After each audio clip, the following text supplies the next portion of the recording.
Sa isang malayong lupain sa silangan ay may isang lungsod na pinangalanang Dale. Isang tahimik at masaganang lugar. Ang lungsod na ito ay nasa tabi ng isang dakilang kaharian. Tinatawag na Erebor. Ang kuta ay itinayo sa ilalim ng bundok na may mga arkitekturang nagkakasundo sa isang kahanga-hangang paraan. Ang mga tao rito ay kumukuha ng ginto na umaapaw mula sa ilalim ng lupa. Bukod dito, mayroon ding hindi mabilang na iba't ibang mahahalagang bato. Isang araw, may isang tao na natagpuan ang puso ng bundok, tinatawag na Arkenstone. Inilagay ito ng hari bilang hiyas ng imperyo sa kanyang trono. Ang kanyang ginto, maging ang dakilang hari ng mga engkanto na si Thranduil, ay yumukod at sumunod sa kanya, ngunit hindi alam ang sanhi ng pagkakahati. Sa pagitan ng mga engkanto at mga duwende ay nagsimula ang hidwaan. At isang araw, isang maliit na dragon ng apoy ang biglang sumalakay sa kaharian ng mga duwende. Sinira nito ang karatig na nayon, maging ang matatalim na palaso, ay hindi makatusok sa makapal nitong kaliskis. Sinimulan ng dragon na sumalakay ng malalim sa loob ng kuta. Ang mga matatapang na sundalo ay walang kakayahan na labanan ang mabangis na halimaw. Ang mahalagang hiyas na Arkenstone ay nahulog mula sa kamay ni Haring Thorin. Nahulog ito sa banta ng kayamanan.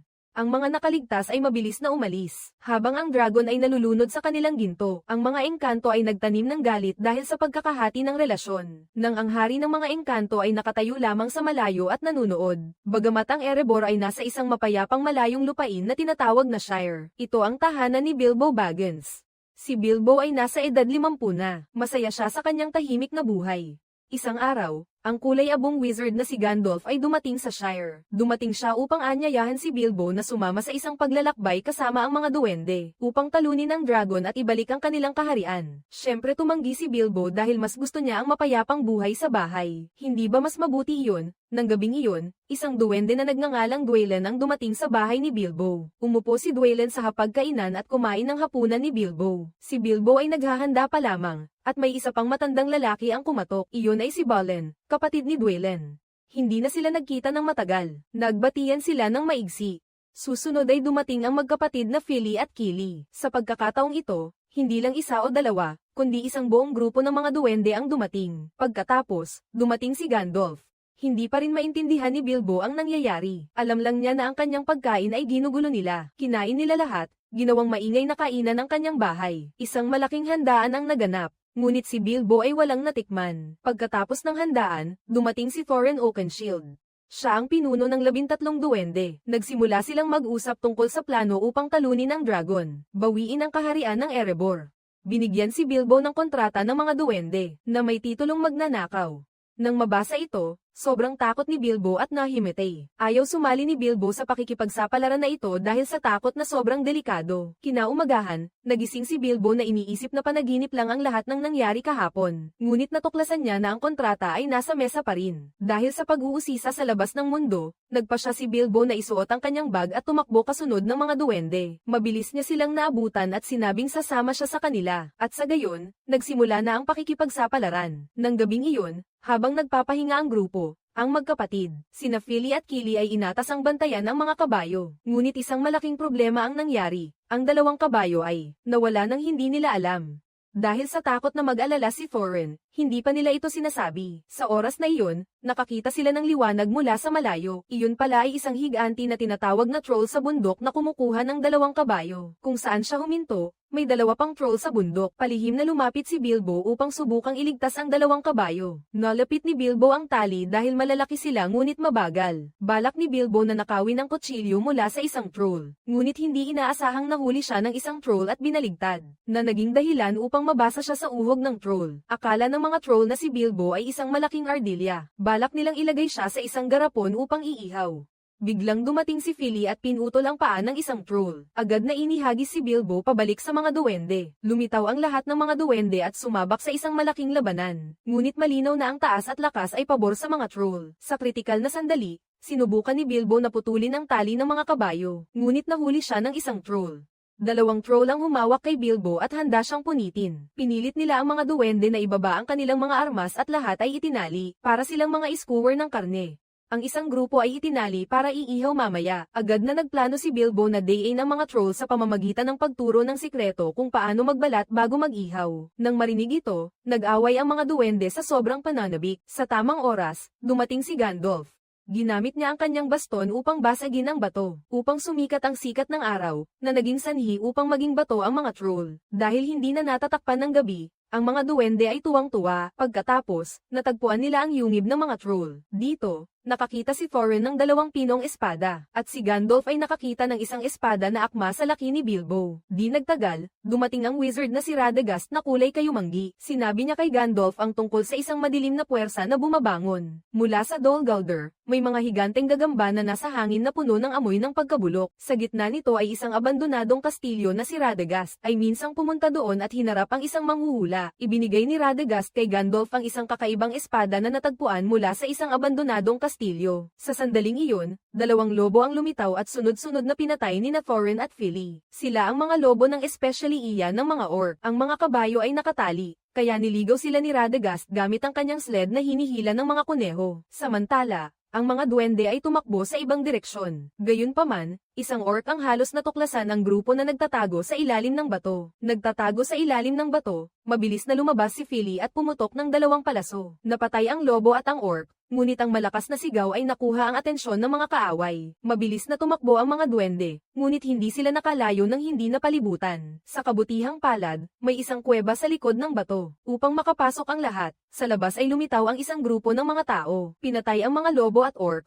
pinalaya sila, at nailigtas ang grupo. Pagkatapos, ang mga duwende ay nagpatuloy sa kanilang paglalakbay sa tabi ng mga bundok hanggang sa humarap sila sa isang kaharian. Sa tabi ng bangin ay ang Rivendell, teritoryo ng mga elf. Dito, nagpakita ng inis si Thorin dahil naaalala niya ang mga elf na nanood nang bumagsak ang Erebor. Ang pagbagsak ng Erebor noong nakaraan, ngunit sinabi ni Gandalf na dapat humingi ng tulong ang mga duwende upang makuha ang kanilang tulong sa pagpasok sa teritoryo ng Rivendell. Sa sandaling iyon, ang grupo ng mga elf na nag-especially iya ay bumalik. Ang kanilang Panginoon ay si Elrond, at tinanggap niya si Gandalf bilang isang kaibigan. Mabilis din niyang nakilala si Thorin bilang tagapagmana ng kaharian ng Erebor. Kaharian ng Erebor, ang mga duwende ay pinakain ng isang vegetarian meal at nagpahinga. Sa kanilang kaharian, nang ibigay ni Thorin ang mapa kay Elrond at itinaas ito sa liwanag ng buwan. Biglang lumitaw ang mga sinaunang sulat sa mapa, na nagsasaad ng oras at paraan upang buksan ang isang lihim na pinto. Pagkatapos, itinatag ang White Council na binubuo ni Gandalf na kulay abo, Saruman na puti, at Lady Galadriel ng mga elf. Si Saruman na puti at Lady Galadriel ng mga elf, sama-samang tinalakay ang paglalakbay ng mga duwende. Nang banggitin ni Gandalf ang madilim na puwersa na umuusbong na natuklasan ni Radagast. Natuklasan, agad na pinutol ni Saruman ang pagsasalita at nagpakitang hindi naniniwala, at sinabing iyon ay isang kathang-isip lamang. Gayunpaman, hindi ganoon ang naisip ni Galadriel. Ginamit niya ang telepatiya upang hikayatin si Gandalf na samahan ang mga duwende. Patuloy na sumama si Gandalf sa mga duwende. Sabay na tahimik na umalis ang grupo. Tumatawid sila sa Misty Mountains nang biglang may isang malaking bato na lumipad sa itaas. Iyon pala ay isang labanan sa pagitan ng mga higanteng bato. Ang mga duwende ay hindi sinasadyang nasangkot sa gitna ng labanan ng mga higanti. Sila ay nahati sa dalawang grupo dahil ang Danaraan nila ay isang higanteng bato. Iyon ay isang higanteng bato, sa kabutihang palad. Ang malakas na banggaan ay nakatulong upang magkita muli ang lahat. Pagkatapos, nakakita sila ng isang kuweba upang magpahinga. Gayunpaman, habang natutulog ang lahat, biglang pumutok ang lupa at nahulog sila sa ilalim. Sa kasamaang palad, iyon ang pugad ng mga goblin. Sa kaguluhan, lahat ay dinala. Sinubukan ni Bilbo na yumuko at tahimik na sumuot sa kanilang kuweba upang hindi matuklasan. Ngunit nang hawakan niya ang espada at sumunod, isang goblin ang biglang tumalon at umatake. Pagkatapos ng matinding pagpupumiglas, pareho silang nahulog sa malalim na bangin. Samantala, ang mga duwende ay dinala sa harap ng hari ng mga goblin, at lahat ng kanilang armas ay kinumpiska. Inipon sa isang tambak, agad na nakilala ng hari si Thorin. Ibinunyag niya na ang kaaway ni Thorin ay nag-alok ng malaking gantimpala para sa ulo nito. Ang taong iyon ay si Azog, pinuno ng mga orc, na minsang hinarap ni Thorin sa isang matinding labanan, at pinutol ang isang braso nito. Samantala, sa ilalim ng bangin, nagsimulang magising si Bilbo. Hindi sinasadyang nakilala niya ang isang maliit na golem, ang kakaibang nilalang na nagngangalang golem. Silang dalawa ay nagharap ng may hawak si golem ng isang bato, at hindi sinasadyang nalaglag ang isang gintong singsing. Nang umalis si golem, pinulot ni Bilbo ang singsing nang hindi alam na ito ay may pambihirang kapangyarihan. Patuloy niyang pinagmasdan ang mga kilos ni Gollum. Ngunit bigla siyang tumalon mula sa itaas at hinaranggan ang daan. Agad na hinugot ni Bilbo ang kanyang maliit na espada at itinutok sa harap ng kanyang dibdib bilang pag-iingat. Nagpakilala si Gollum ng kanyang pangalan. Agad na inanyayahan ni Bilbo si Gollum na maglaro ng bagtong, upang patahimikin ang kanyang pagiging agresibo. Sinabi ni Bilbo na kung siya ang manalo, ituturo ni Gollum ang daan palabas. Pagkatapos ng maraming mahihirap na bagtong, ang huling tanong ni Bilbo ay ano ang nasa bulsa ko, na nagpagalit kay Gollum. Nainis si Gollum at humiling na bigyan siya ng 3 hula. Pagkatapos ng 2 maling hula, nagsimulang mag-alala si Gollum. Ngunit sa sandaling iyon, hinawakan ni Gollum ang kanyang bulsa at natuklasang nawawala na ang singsing. Agad na kinuha ni Bilbo ang singsing mula sa kanyang bulsa at itinago sa likod. Napagtanto ni Gollum na si Bilbo ang kumuha ng singsing.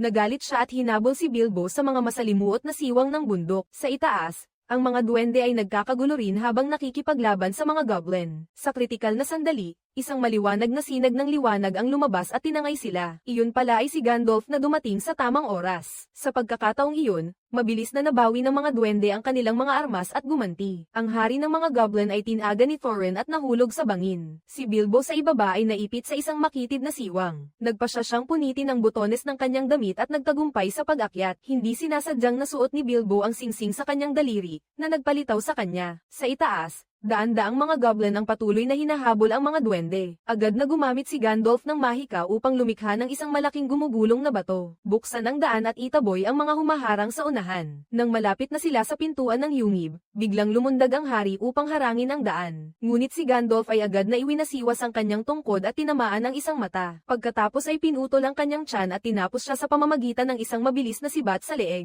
Di nagtagal ay gumuho ang tulay, na nagdala sa buong grupo ng mga duwende na bumagsak sa bangin. Sa kabutihang palad, walang namatay kahit na nadagdag pa ang malaking bangkay ng hari ng mga goblin. Ang mga goblin ay hindi sumuko at patuloy na naghabol pababa. Ang buong grupo ay nagmamadaling tumakas, at dumaan sila kay Bilbo. Noong una, gusto ni Bilbo na saktan ang goblin, ngunit nang makita niya ang kawawang mga mata nito, siya ay tumigil at piniling tumalon sa ulo nito upang tumakas. Nang makalabas, naabutan ni Bilbo ang grupo ng mga duwende at nagbigay ng isang talumpati. Sinabi niya na ang dahilan ng kanyang pagbabalik ay para sa kanila. Di nagtagal, si Azog at ang kanyang mga alipors ay lumitaw mula sa likuran. Napilitan ng grupo na tumakbo ng mabilis.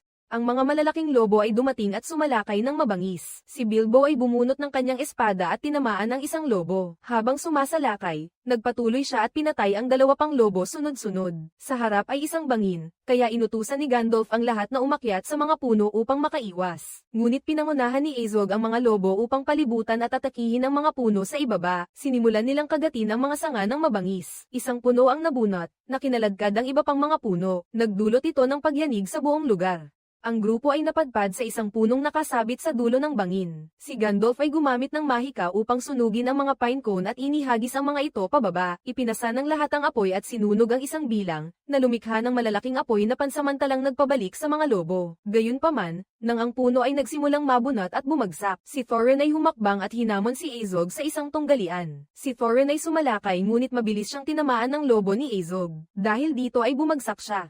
Siya ay nagpatuloy sa pag-atake nang tumayo si Thorin. Ang lobo ay sumugod at kinagat si Thorin.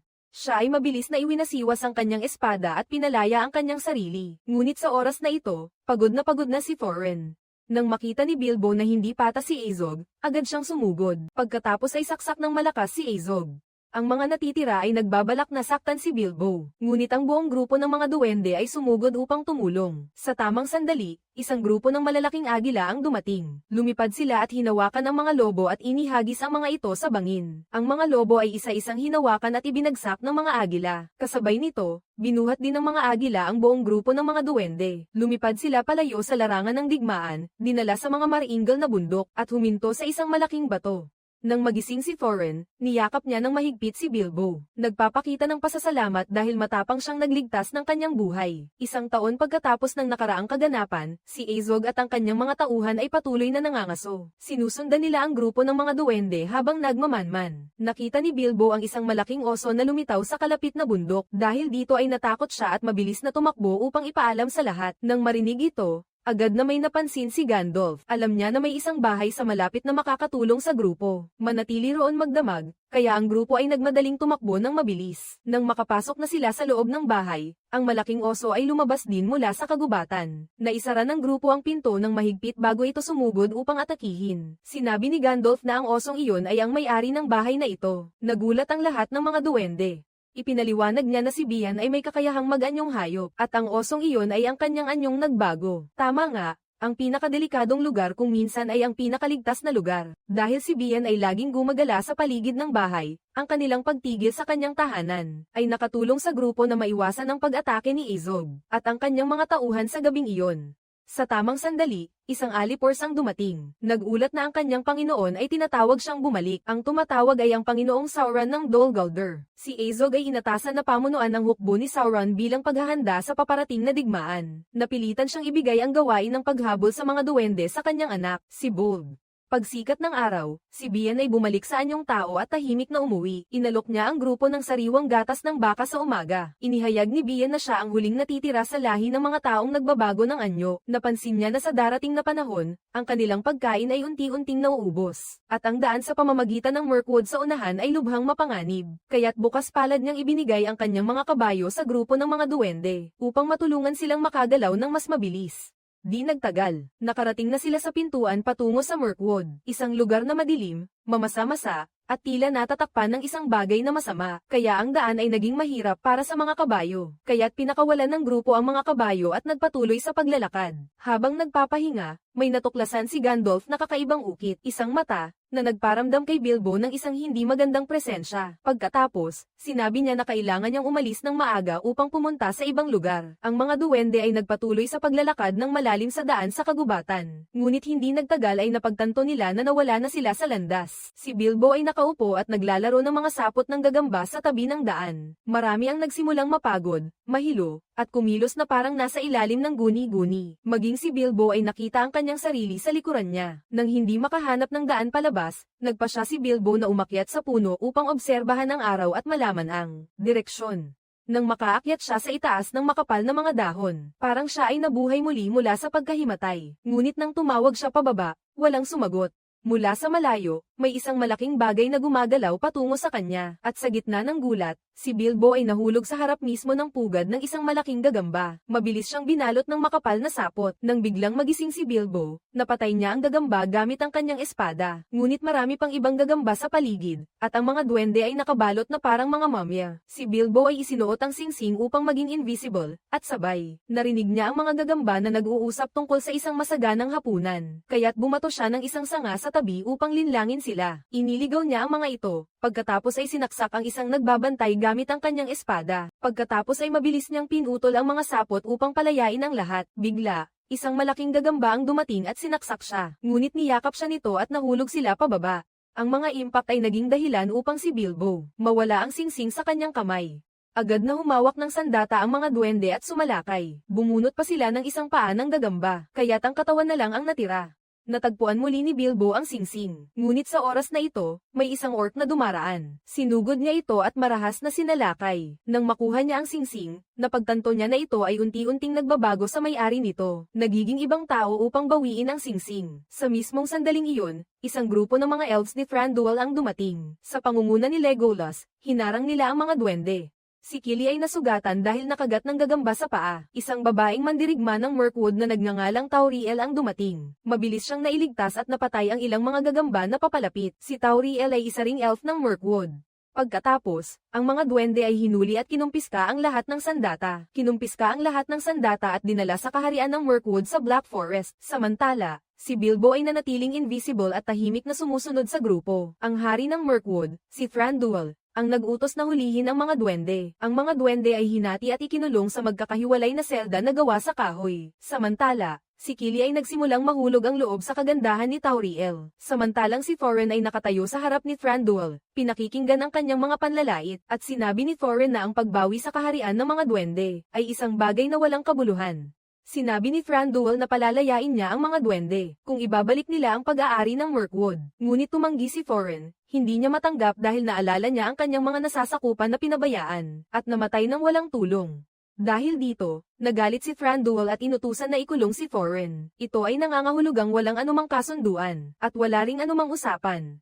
Sa labas, Si Azog at ang kanyang mga tauhan ay nakarating sa kaharian ng Mirkwood, na may layuning hulihin ang grupo ng mga duwende, at si Bilbo ay nakapasok ng palihim sa isang wine cellar at natuklasan na ang mga susi ng bilangguan ay nakasabit sa dingding. Mabilis na bumalik si Bilbo upang iligtas ang lahat. Pinababa niya ang mga duwende sa wine cellar ng mga elves, na may layuning magtago sa loob ng mga walang laman na bar aisles ng beer. Pagkatapos, hinayla ni Bilbo ang pingga, na naging dahilan upang gamulong sila pababa sa agos ng tubig. Nang malaman ng mga elves na nakatakas ang mga bilanggo, si Bilbo ay nakaahon na sa ilog. Ang buong grupo ay inanad ng agos pababa sa isang talon. Agad na isinara ng mga elves ang tarangkahan, kaya't ang mga duwende ay naiipit. Sa oras na ito, biglang lumitaw ang mga orc sa pamumuno ni Bolg. Sinalakay nila at pinatay ang lahat ng bantay na elves. Naging magulo ang pagtugis. Si Kili ay tumalon sa pampang upang buksan muli ang tarangkahan, ngunit bigla siyang tinamaan ng isang palaso mula kay Bolg.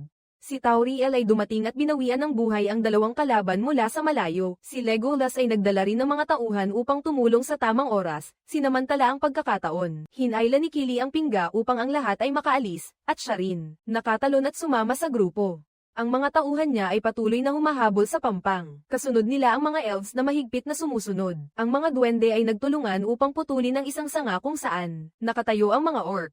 Si Legolas ay nakahabol at tumapak sa ulo ng dalawang duwende. Sabay na pamana at pinatay ang mga orc sa pampang. Siya ay tumalon sa pampang at tinulungan ni Thorin upang patayin ang isang umaatake mula sa likod.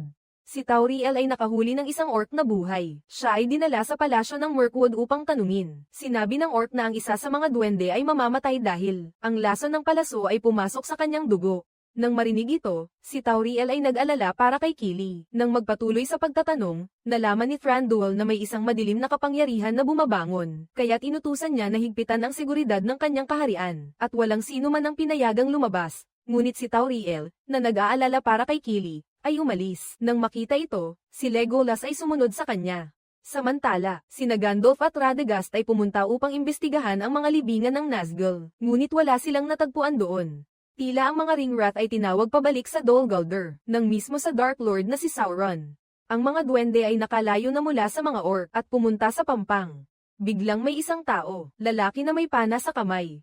Ang kanyang pangalan ay Bard at siya ay isang bangkiro. Agad silang nagbayad upang mahingi si Bard, na maghatid sa kanila sa malaking lawa sa unahan, isang lawa na nababalot ng hamog. Nang makarating sa isang pantalan, ang grupo ay kailangang magtago muli sa mga bar aisles, at hinaluan ng isda upang hindi makita ng mga bantay. Sa ganoong paraan, matagumpay silang nakapasok sa bayan ng Dale, na dating winasak ng dragon na si Smaug. Pagdating doon, ang mga duwende ay muling pinangunahan ni Bard, ngunit nahuli sila ng mga bantay. Si Bard ay lumantad upang protektahan ang mga duwende. Sa wakas ay umalis na siya nang ligtas na sila. Ang grupo ng mga dwarf ay dinala sa bahay ni Bard ngunit kailangan nilang pumasok sa pamamagitan ng imburnal. Nang lumabas si Bard sa tindahan ng mga alpombra, sa kanya nalaman ang tunay na pagkatao ni Thorin. Nagmamadali siyang umuwi ngunit ang grupo ng mga dwarf ay umalis na. Sa oras na ito ay nakapasok na sila sa armory upang mangolekta ng mga bagay na akma sa kanilang lakas. Dahil sa kanyang sugat sa paa, si Kili ay nadulas at gamulong pababa ng hagdan. Ang malakas na ingay ay narinig ng mga gwardya at agad na winasak ng grupo ang kanilang mga espada. Agad silang nahuli at dinala sa harap ng alkalde. Inihayag ni Thorin ang kanyang tunay na pagkatao, na ikinagulat at ikinatakot ng alkalde. Dahil sa kanyang husay sa pagsasalita at mahusay na panghihikayat, niyaya ni Thorin ang mga mamamayan na magkaisa at sumuporta sa kanya. Sa paniniwalang magdudulot ito ng kaluwalhatian at kayamanan para sa lahat. Kung magtagumpay,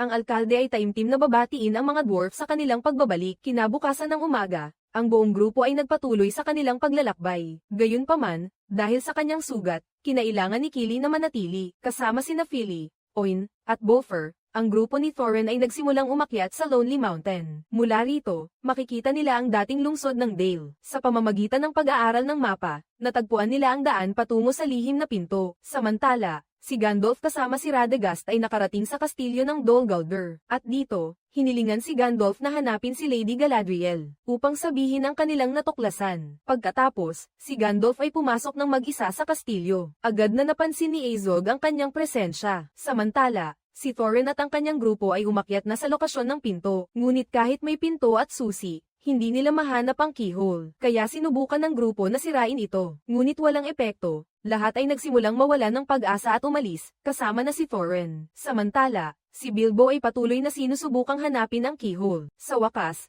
Ang liwanag ng buwan ay nagturo sa kanya, at iyon din ang sandali. Bumalik si Thorin sa tamang oras at binuksan niya ang pinto ng matagumpay, na nagpatahimik sa buong grupo nang makita nila ang kanilang tunay na tahanan, at ibinaling nila ang kanilang mga paningin kay Bilbo na may pag-asa. Sa layuning ipahanap sa kanya ang Arkenstone, lumitaw si Azog at inatake si Gandalf.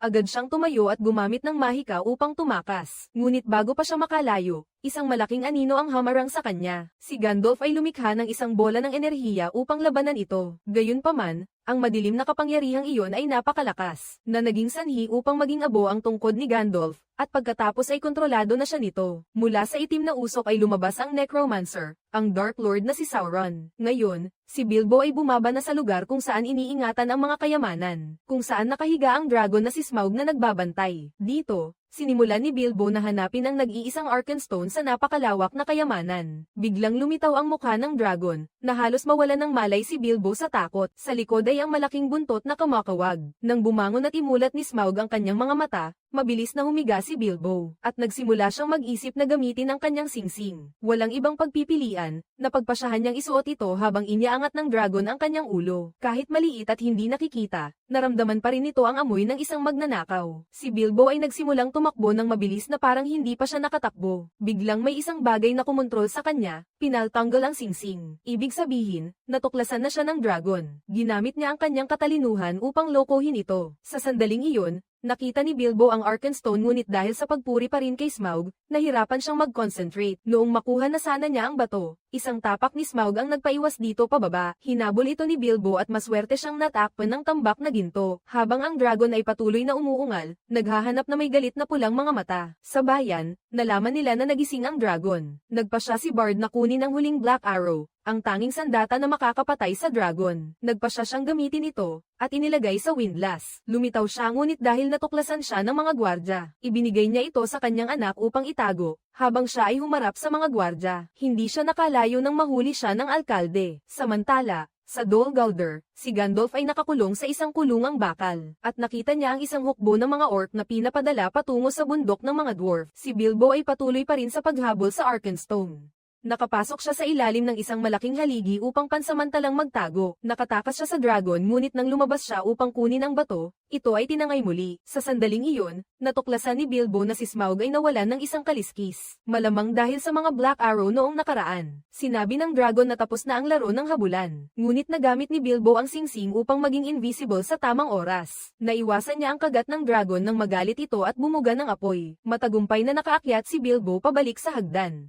Kasabay nito, sa bayan, si Bolg at ang kanyang mga tauhan ay nakarating at nagsimulang umatake. Ang grupo ng mga dwarf ay nagtatago sa bahay ni Bard, at ang bahay ay nasira. Biglang dumating si Tauriel at isa-isang pinatay ang mga orc. Habang tinutulungan siya ni Legolas, si Kili ay sugatan ngunit nakataga pa rin ng isa gamit ang kanyang kutsilyo. Napansin ni Bolg na wala si Thorin, kaya inutusan niya ang kanyang mga tauhan na umatras. Si Legolas ay nagpatuloy sa paghabol sa kanila, habang si Tauriel ay nagpasyang manatili upang iligtas si Kili. Dati, ang grupo ng mga dwarf ay pumunta sa palengke upang tulungan si Bilbo. Nang makita nila na masyadong malakas si Smaug, napilitan silang tumakas. Ang kanilang orihinal na labasan ay naharang. Pinilit ang buong grupo na humanap ng ibang labasan, ngunit biglang dumaan ang matandang dragon sa itaas nila. Nagpasya si Thorin na dalhin ang lahat sa pandayan sa pamamagitan ng paghahati-hati upang inisin ang dragon. Natagpuan ni Legolas ang dragon at pareho silang naglaban ng mabangis. Sumasayad ang sibat ni Legolas sa katawan niya ngunit bigla siyang hinayla at tinapon pabalik. Sumipa si Bon ngunit hinawakan ni Legolas at itinulak. Lumapit si Legolas, hinawakan ang ulo niya at paulit-ulit na hinampes sa poste. Gumanti si Bon, lumingon at niyakap ng mahigpit si Legolas mula sa likod. Ngunit nakatakas si Legolas, at ibinato siya ni Bon sa dalawang alipin saka umalis. Nang matapos ni Legolas ang mga ito, si Bon ay nakasakay na sa lobo at umalis. Sa loob ng kastilyo, ang dragon ay nagbuga ng apoy na hinahabol si Thorin. Ang mga tao ay nakahawak sa lubid, at ang nasa itaas ay tumutulong upang bumalik si Thorin. Ngunit nahawakan ng dragon ang lubid at hinayla siya pababa sa harap mismo ng bibig nito. Maghahanda na ang dragon na magbuga ng apoy mula sa lalamunan ngunit tumalon si Thorin. Ang katabing lubid sa itaas ay patuloy na tumulong sa paghila kay Thorin. Nakatakas siya sa apoy ng dragon sa tamang oras, ngunit walang sapat na puwersa upang mag-trigger. Inactivate ang sistema ng pandayan, bumalik si Thorin upang inisin ang maliit na dragon. Sa layuning akitin ng dragon na magbuga ng apoy, at pagkatapos ay sumiklab ng matindi ang apoy ng pandayan. Nagsimulang maghiwa-hiwalay ang lahat upang paandarin ang makinarya. Sa layuning tunawin ang ginto sa pugon habang si Smaug ay sinusubukang pasukin ang bakal na pintuan. Nang makapasok na, pumasok siya sa loob. Ngunit walang makitang tao. Nakita ng dragon si Thorin. Agad na nagbuhos ng tubig si Bilbo upang patayin ang apoy ng dragon. Nang bumalik ang dragon, sabay-sabay na sumalakay ang grupo. Gamit ang mga gawang bahay na armas at pinutol ang mga kadena upang pigilan ang maliit na dragon. Umaagos ang tunaw na ginto at sumakay si Thorin sa isang kartilya. Dumudulas siya sa agos upang akitin ang dragon sa sinaunang luklukan ng hari. Ngunit naipit si Bilbo kaya hinabol siya ng dragon. Sa oras na ito, isang malaking carpet ang nahulog at hindi sinasadyang nakatulong kay Bilbo. Nagtatago si Bilbo at narinig na galit ang dragon at gustong salakayin muli ang bayan. Lumabas si Bilbo upang pigilan ang dragon, at sa sandaling iyon si Thorin ay nakatayo sa likod at nang aasar. Ikaw ay isang handgal na uod, sabi niya nang lumapit si Smaug. Pagkatapos ay nagsimulang tanggalin ng grupo ang mga trangka ng hulmahan. Nahayag ang estatwa ng dating hari ng mga dwarf, ngunit biglang damaloy ang ginto dahil hindi pa ito tumigas, na nagdulot kay Smaug na malunod sa ilog ng ginto. Ngunit biglang nabuhay ang maliit na dragon, umahan mula sa ginto ng galit na galit. Sinira ng dragon ang malaking tarangkahan at lumipad paitaas, itinapon ang ginto na tumatakip sa kanya. Ibinuka ang malalaking pakpak at ang patutunguhan ng dragon ay ang bayan ni Bard. Ang mga mamamayan ay nagsimulang tumakas mula sa bayan. Dahil nagalit ang dragon sa grupo ng mga dwarf at patungo na rito, maging ang mga bantay ng bilangguan ni Bard ay tumakas na. Mula sa itaas ay nagsimulang magbuga ng apoy ang dragon. Ang tikor ang alkalde ng bayan ay tumatakbo ngunit hindi nakalimutang yakapin ang kanyang salansan ng ginto. Nang masyadong mabigat ang bangka, siya ay hindi nag-atubili. Itulak ang kanyang tapat na alipin sa tubig upang magaanan. Nang walang pag-aalinlangan, nakatakas si Bard mula sa kanyang selda. Pagkatapos ay tumakbo siya sa armory upang kumuha ng busog at palaso, at mabilis na umakyat sa pinakamataas na tore ng bayan. Pinaputok niya ang palaso diretso sa dragon. Ngunit tila ito ay walang epekto. Sa oras na ito, naalala ng kanyang anak ang lokasyon ng itim na palaso na nakatago, kaya dinala niya ito agad sa ama, at nang makita ng dragon ang dalawa ay sumugod ito,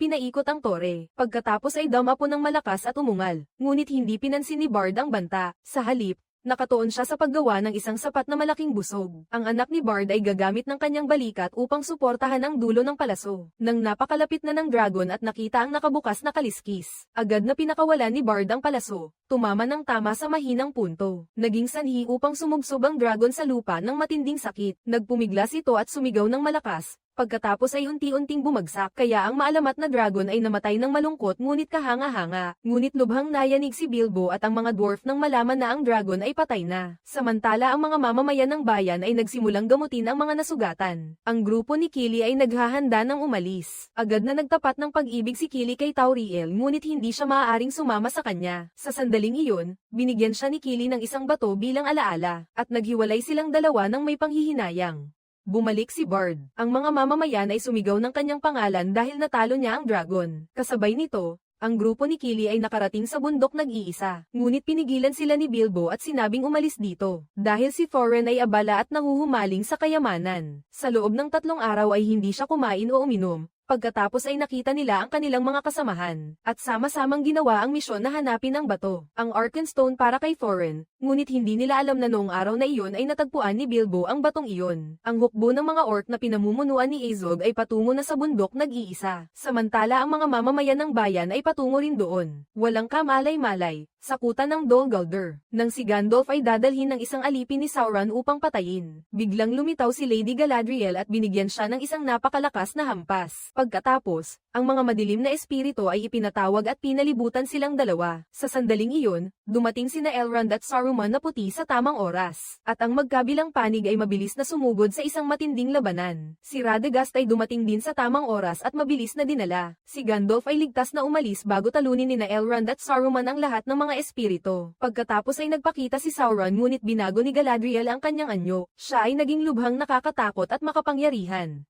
Ang paghaharap sa pagitan niya at ni Sauron ay naging matindi, at sa wakas, siya ay natalo sa kanyang kapangyarihan. Siya ay pinalayas patungong silangan sa Lonely Mountain nang marinig ang balita na ang mga mamamayan ng bayan ay dumarating upang humingi ng bahagi ng ginto, ngunit nag-utos si Thorin na isara ng mahigpit ang mga pintuan ng lungsod. Si Bard at ang kanyang mga tao ay nagpahinga sa bayan ng Dale. Kinaumagahan, pagkagising nila, isang hukbo ng mga duwende ng Mirkwood ang naghihintay. Pinamunuan ni Thranduil ang pagdating. Siya ay nanalo sa puso ng mga tao sa pamamagitan ng pagbibigay sa kanila ng pagkain. Ito ay nagpasaya sa lahat, ngunit walang nakakaalam kung ano ang tunay na layunin ni Thranduil. Nang mapagtanto ni Bard na siya ay dumating upang makuha muli ang kayamanan na dating sa kanya, agad siyang nagmungkahi ng kooperasyon, sapagkat ang kanyang mga tao ay may bahagi rin doon. Si Bard ay lumapit sa tarangkahan ng mga dwarf upang makipag-usap. Siya ay nakiusap kay Thorin na tuparin ang kanyang pangako na hatiin ang kayamanan, upang ang mga tao ay magkaroon ng sapat na paraan upang mabuhay. Ngunit dahil sa bulag na kasakiman, binaliwala ni Thorin ang kanyang naunang pangako. Ibig sabihin, si Bard ay uuwi ng wala. Kinabukasan, iniutos ni Thorin na sirain ang tulay sa harap ng tarangkahan ng kastilyo, upang walang sino man ang makapasok.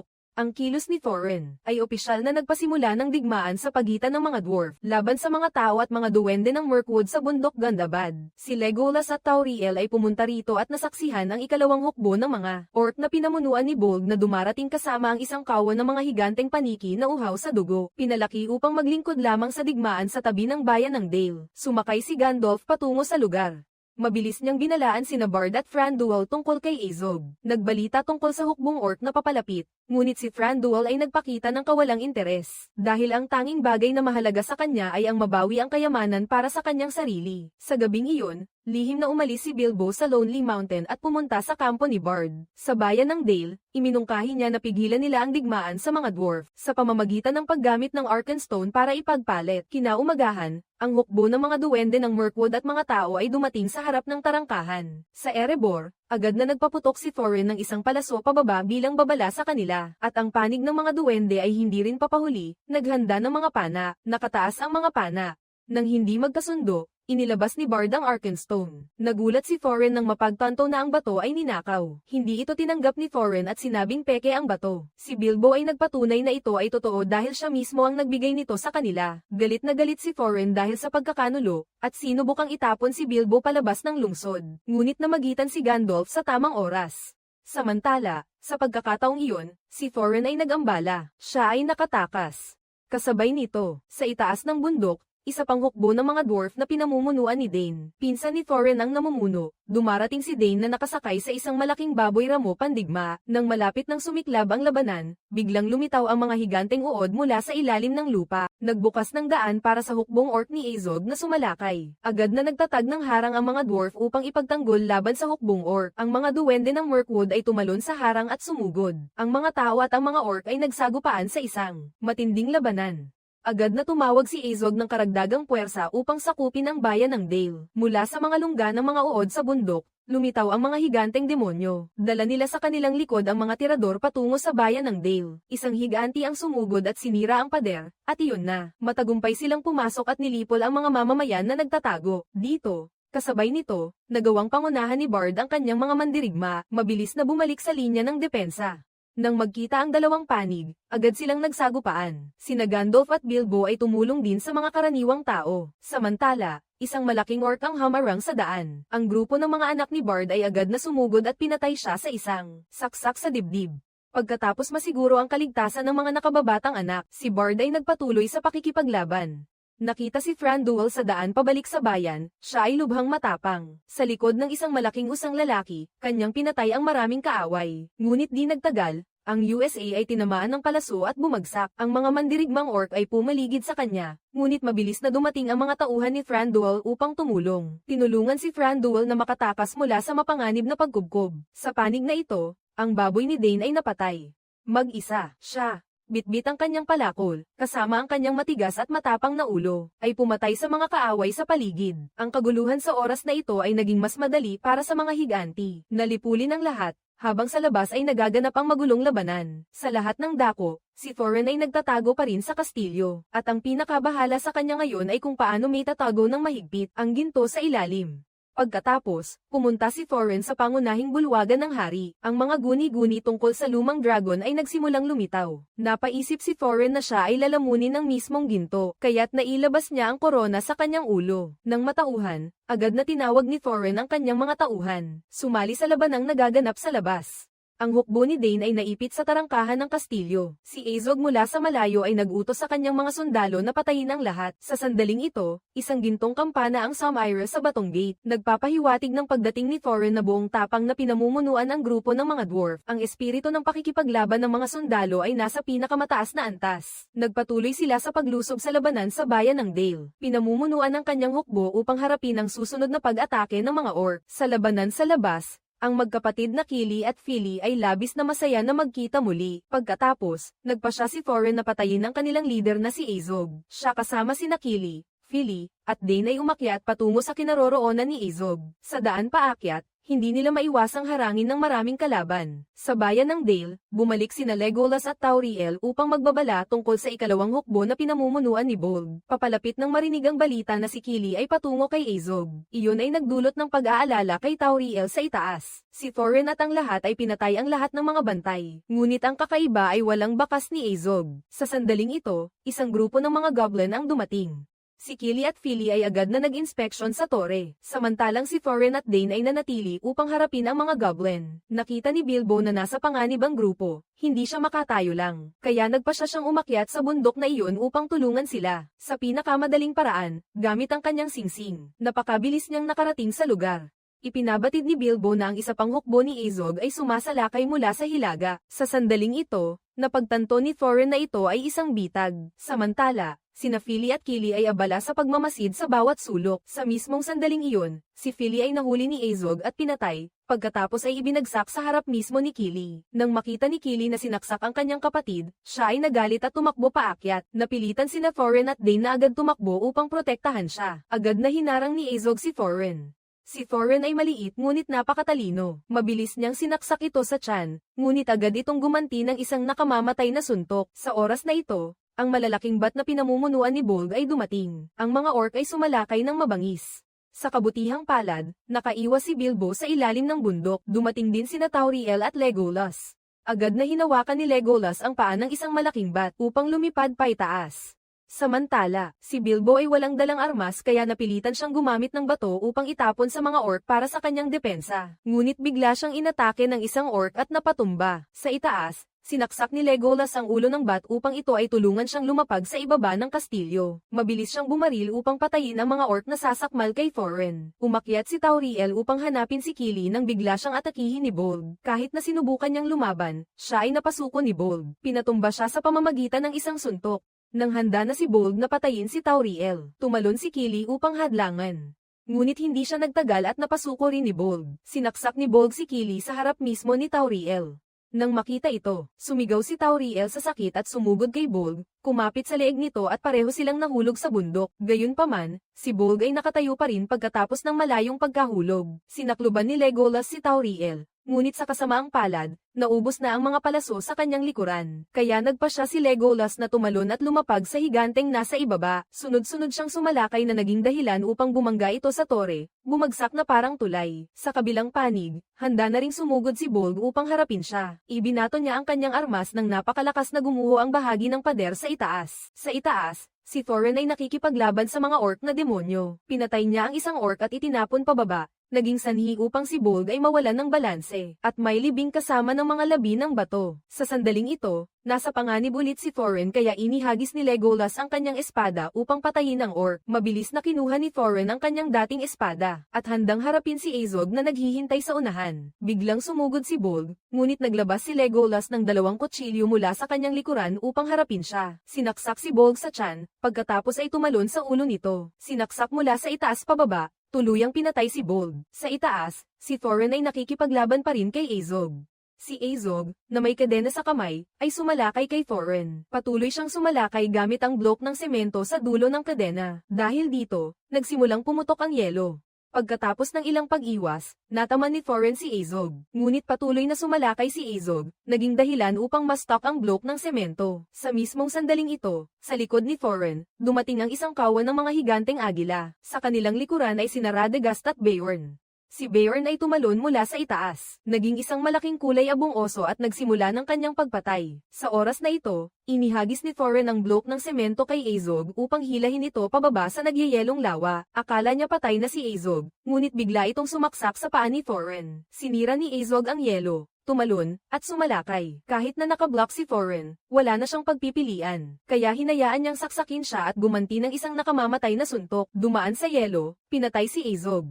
Sa wakas, ang pinakamakapangyarihang ama at anak ng lahing orc ay bumagsak. Sa sandaling ito, nagising si Bilbo at nakita ang mga agila na sinasalakay ang mga bat sa itaas. Mula sa itaas, tiningnan ni Thorin ang kanyang lupain sa huling pagkakataon. Pagkatapos ay bumagsak, tumakbo si Bilbo palapit at napagtanto na ang lahat ay labis na malungkot. Totoo. Kapag pumikit ang tao, saka lang nila napapansin ang tunay na halaga ng buhay. Pagkatapos, sa wakas ay nakauwi si Bilbo sa kanyang bayan. Ginagawa ang mga bagay na gusto niya, samantalang si Thorin ay humihinga ng paunti. Sa wakas, si Tauriel ay nagdadalamhati sa pagkamatay ni Kili, ang taong tumulong sa kanya na maunawaan kung ano ang tunay na pag-ibig. Pagkatapos ng lahat, handa na si Bilbo na lisanin ang lupaing ito upang bumalik sa Shire, mamuhay ng mapayapa. Sa wakas, nakarating sina Bilbo at Gandalf sa tarangkahan ng Shire, at dito na sila nagpaalam sa isa't isa.